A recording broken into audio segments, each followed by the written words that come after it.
Three Christian presidents. One is not incumbent. That person is Nelson Chamisa. This is very important. Why am I talking about Nelson Chamisa? First of all, let's look at the two other Christian presidents, Hakainde Hichilema and Lazarus Chakwera. Let's begin with Lazarus Chakwera. He's the one who took over in 2020. Lazarus Chakwera took over in 2020. In his taking over, he was surrounded with some controversy about the escape of Shepard Bushiri into Malawi. Was he the one responsible? We don't know. Was this a diplomatic cover-up? We don't know. Lazarus Chakwera is planning on sending Malawian youths to Israel, a desert nation, a nation that doesn't have arable land like Africa, but they are doing it, and we are sending our youths there. Is this fair? Anyway, let's get to Hakainde Hichilema. Hakainde Hichilema was supported by a lot of Democrats, including Mmusi Maimane, Nelson Chamisa, and other people from other places in the democratic space who are in the opposition.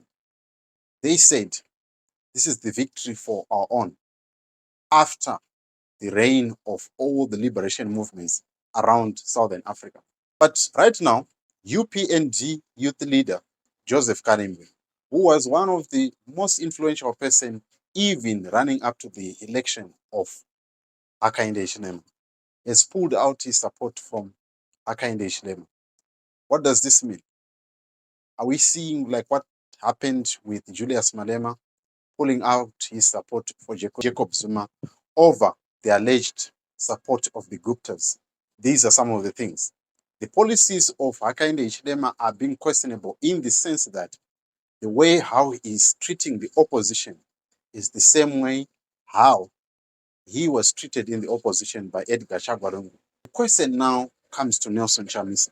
If he is going to become the president, will he not take the same path that we've seen in Zambia and Malawi? Why are people of that view?